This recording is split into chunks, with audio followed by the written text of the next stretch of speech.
Hey everyone, I'm Dave Merrill and I'm the Connections Pastor here at The Gathering. I want to thank you for checking out this week's sermon video. I hope you find it meaningful and enjoyable. I also want to let you know that the sermon video is just one piece of our full online worship experience. When you attend our online worship, you can do things like watch the sermon, join us in singing, connect with others via our chat feature, practice generosity through our giving feature, and even submit your own prayer requests. So if you aren't able to join us live, be sure to connect with us weekly at gatheringnow.churchonline.org. I look forward to seeing you there, and I hope you enjoy the sermon. Hello and welcome to The Gathering. My name is Danny Lybarger. I'm the pastor at our Webster site and our Bar Church site, and I'm excited you're here in worship with us here online. It's a cool, growing community we have here at The Gathering. I'm so excited that however you found your way here, if this is your first time or you do this all the time, I'm so excited that you're here worshiping with us today or tonight perhaps. And so as we dive into the message today, we're in an interesting place. So we're not in a sermon series. We just wrapped one up. And on the other end of Labor Day, we're about to start a new one. Small but mighty, we're going to be looking at the smaller books of the Bible and the cool stories that are in those. But we're in this, what we would call here at The Gathering, like an open week. And when we have open weeks, essentially what that means is, as the pastor, I just get to talk about whatever I want to talk about, and you guys have to listen.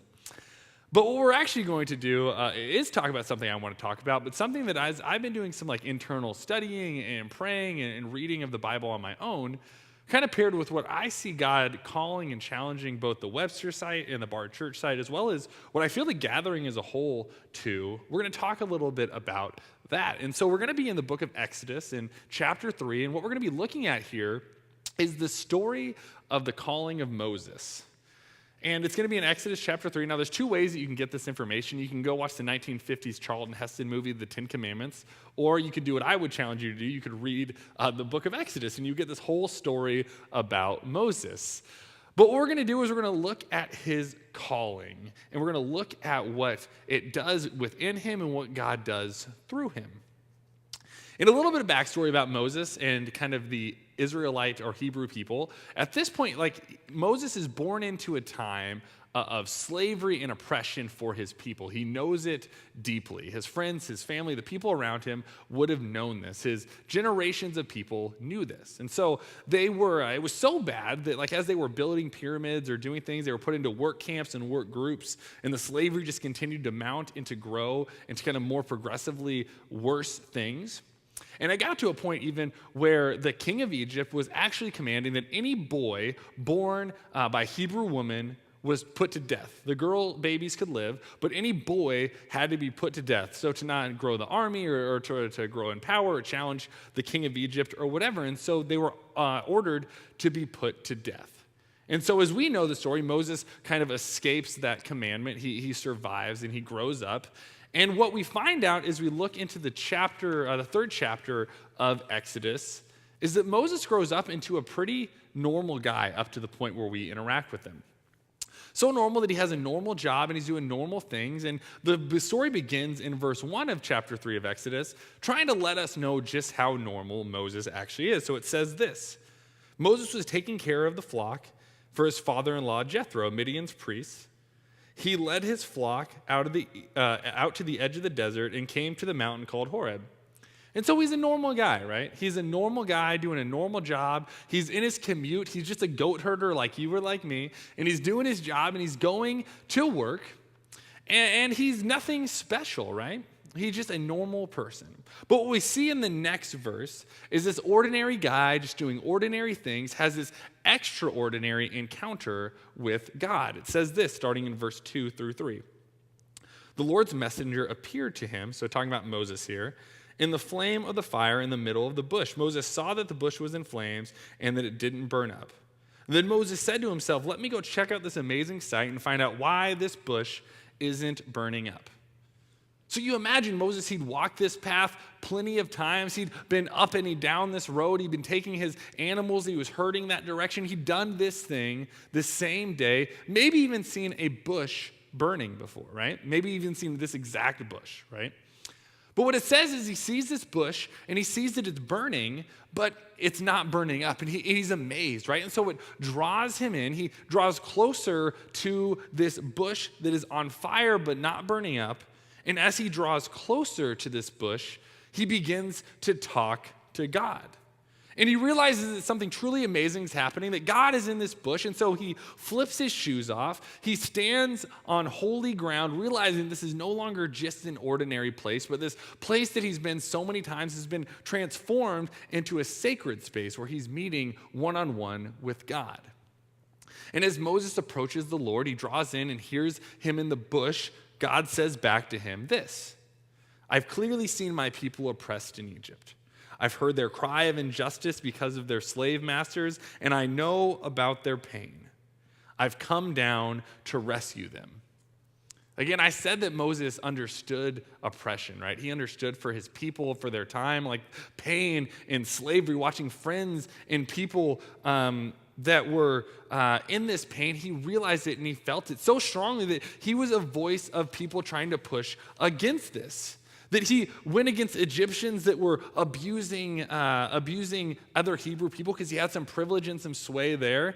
And he also spoke to Hebrews, abusing Hebrews and fighting, saying like, guys, we shouldn't do this. We have to be together. So he understood the pain deeply.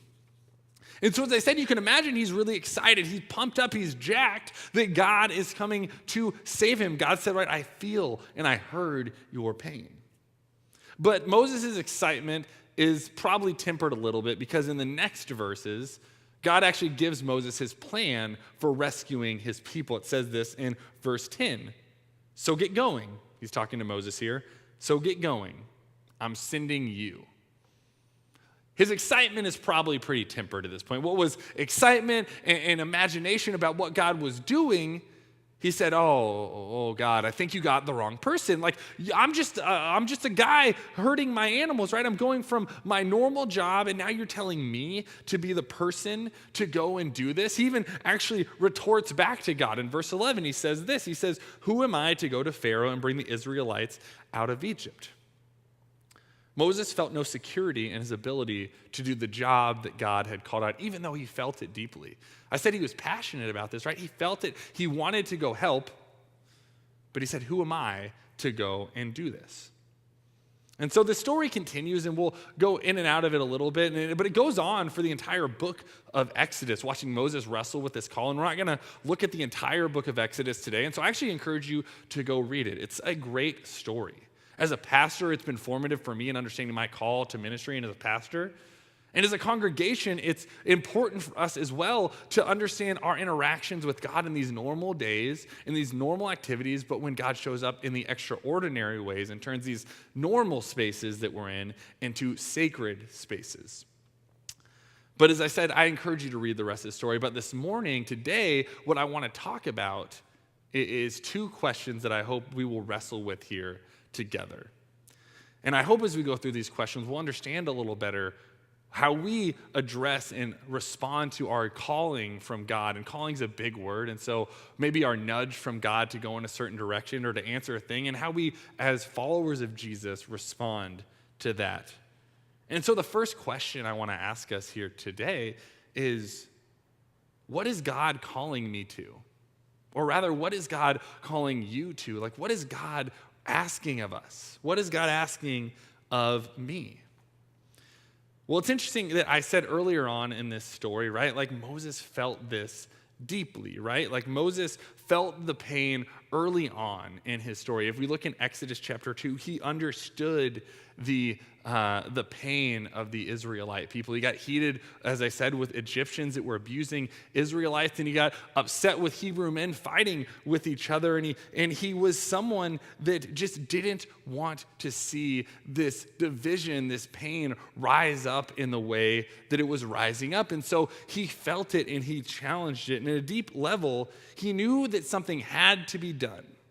He knew something had to be done, but he wasn't sure that he was actually the right person to get it done. As we see in his interaction with God, he was excited that God wanted to do something, but apprehensive when God wanted him to do that something. Likewise, I bet a lot of you guys, I know I have felt this myself, maybe feel a nudge today, right? Maybe feel God pushing us somewhere, this area that we've just felt this profound need, this profound hurt, right? When we come in and we worship, we feel it kind of rise up. When we hear certain messages, it rises up in us. Or maybe it's even affirmed in our conversations with our friends. They say, man, you have this area that you should do, and this just nudge grows and pushes us, but we don't always respond. But I ask you again, like, where is God calling you to respond to that nudge?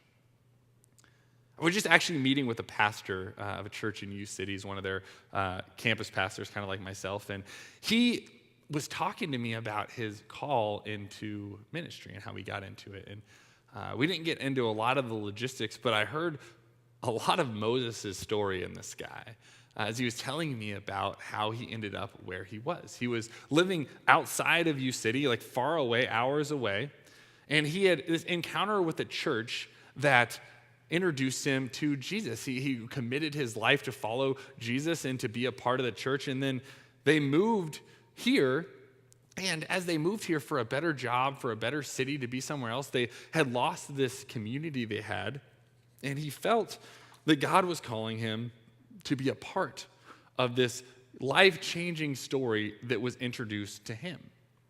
This story that he had been impacted so profoundly by, he felt that God was saying, I need you to go outside of the areas you're comfortable, and I need you to share that amazing, life-changing story with other people. And so after talking with his wife and his family, they ended up doing just that.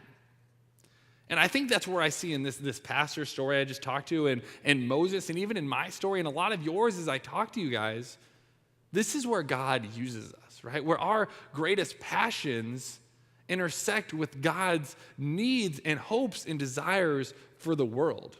Frederick Buechner was a theologian, and he said it best. And I love this passage and this quote of his, and I use it all the time. He says this about our calling: the place God calls you is the place where your greatest and deepest gladness and the world's greatest hunger meet.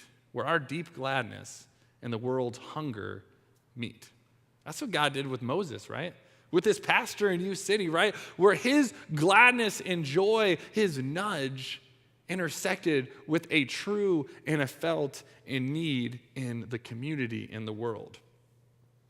So I want to ask us one more time, like, where is God not just nudging you, but where is God nudging you to say yes?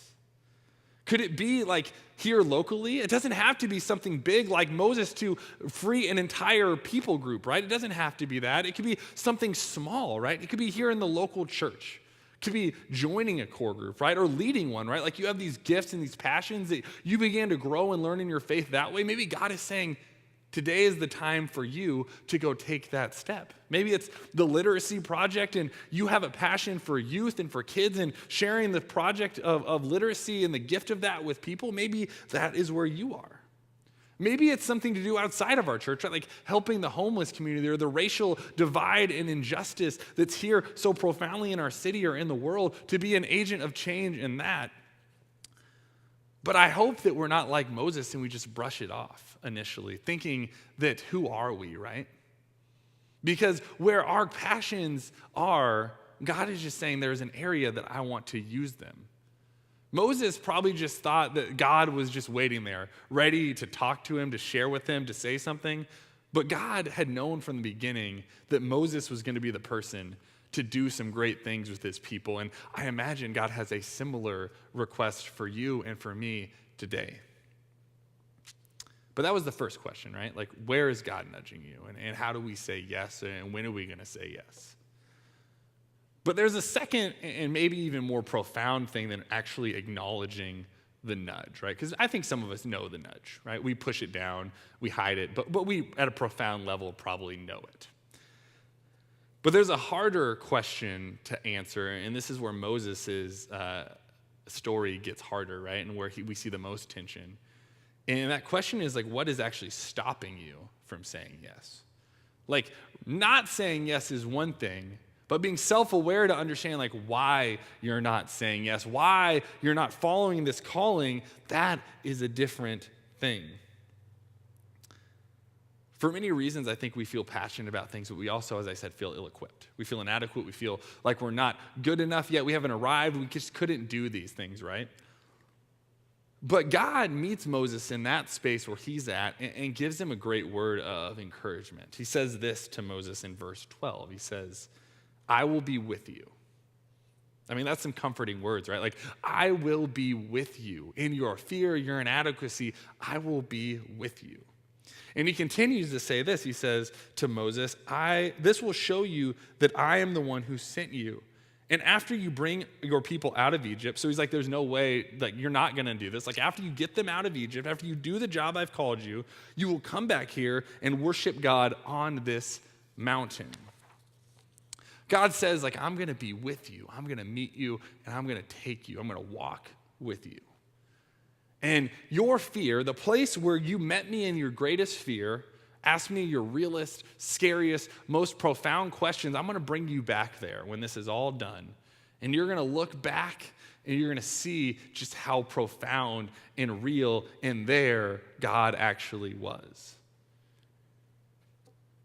But we do this too, right? Like, this is where we sit.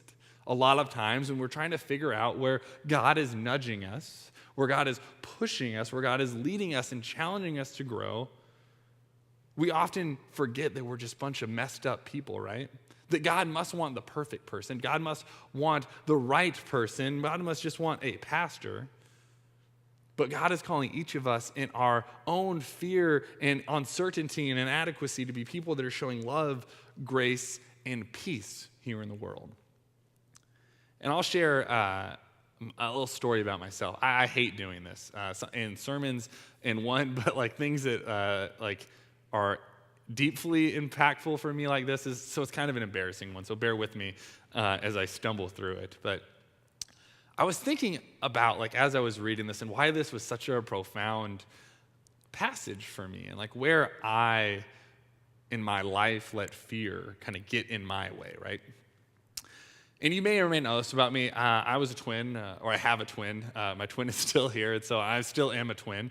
And growing up, if you have a twin, you know this, right? Like, competition is real, right? That's the struggle, right? You see your twin walk, you're like, I gotta walk. You see your twin make a basket, I gotta make a basket, throw a football, whatever. You see your twin do, you're like, I gotta live up to that, right? And one of those areas for me and my twin was reading. And so my twin brother, man, he must have came out of the womb like reading the Hunger Games. I swear to you, like he came out reading from day one. And me, not so much, right? I had a hard time with it. I remember like sitting in our bedroom, my twin and I, as we were growing up, and like he would read and I would have him read things to me so I could memorize them and kind of try to trick my parents or my teachers or my friends into thinking I could read so I didn't come across stupid. That's a really good brother helping me out like that. So I could save some face in front of some friends. And this went on for a while. I actually remember like being in my third grade class, Miss Kari, great teacher if you're watching. I'm happy you're here with us. And I was in that class and it came to a head. I got called out. Like I couldn't read, right? And people were like, man, this guy, like he's been faking it this whole time. Like he can't do it. He's not smart enough. At least that's how I felt. No one said anything quite that mean to me. And so I've carried that with me for a long time. Like this inadequacy to read things. I still hate reading aloud. When I was in high school, I'd go into classes, and I could read at this point, but I would go into classes and I was like, teacher, just don't make me read. Like anything, just don't. Like I can't do it. But I can do it now, and I still get a little nervous. But the point of this story, the reason I share this about myself is I've been at the gathering for 3 years now. And all of those years I've been here, we've had what's known as the Literacy Project. And Melissa Baum, our director of outreach, has been bugging me to serve in this since she's been here. And I just keep like, I'm going to do it, Melissa. Like, don't worry, I'm going to get involved. I'm going to do this. I'm going to serve, don't worry. But every year I kind of put it off. And this year I finally registered. I got a kindergartner, and I'm super excited to go serve and help give this student the gift of literacy. But the reason I put it off for so far is like, what if I can't do it, right? Like, what if I'm not smart enough? What if I can't do it? What if this kid realizes I'm a fraud? And even when I signed up, like, I immediately had this buyer's remorse. Like, oh, am I going to be able to do this, right? And then when Melissa came into the office and she's like, you got a kindergartner at Peabody, I got nervous all over again, right?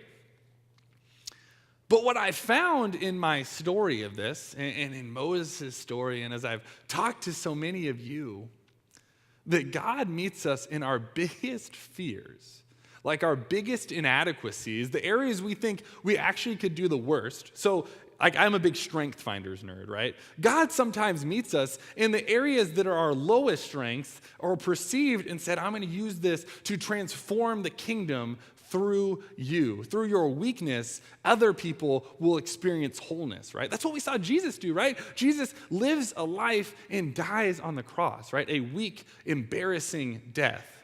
And through that, we see power and glory and wholeness.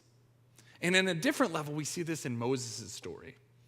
Like Moses felt like he had no relational cachet with anyone, right? Like, I can't speak to Egyptians. I killed an Egyptian. So I can't speak to them. They're hunting me. They're trying to kill me. I can't speak to Hebrew people because they think I'm a fraud. I'm a sellout because I spent some of my time with the Egyptians. Like, I have no chance to do this. Like, Moses wanted them to be freed, but he felt like he just couldn't do it because of his weakness, his inadequacy, his own fear. But again, I think God meets us in our fear, our biggest, scariest fears, and says, yep. Like, that's where I'm going to take you. That's where you're going to have your greatest gladness, because there's no doubt that Moses wanted this. It would have made him glad. And your greatest fears, and that's what we're going to put into the world's greatest need. And so as we close, as we end, I'm just going to invite you kind of where you're at to bow your heads with me. Close your eyes, and as we bow our heads, I want you to rethink these two questions from today. Where's the area that God has been nudging you? The area God's just been asking you to say yes, the thing that's been rising up to the front.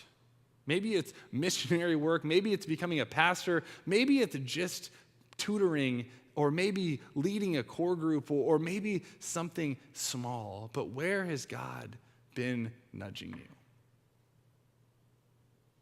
And as you think of that, as that comes to the forefront of your mind, I want you to ask yourself, like, why have you been saying no for so long?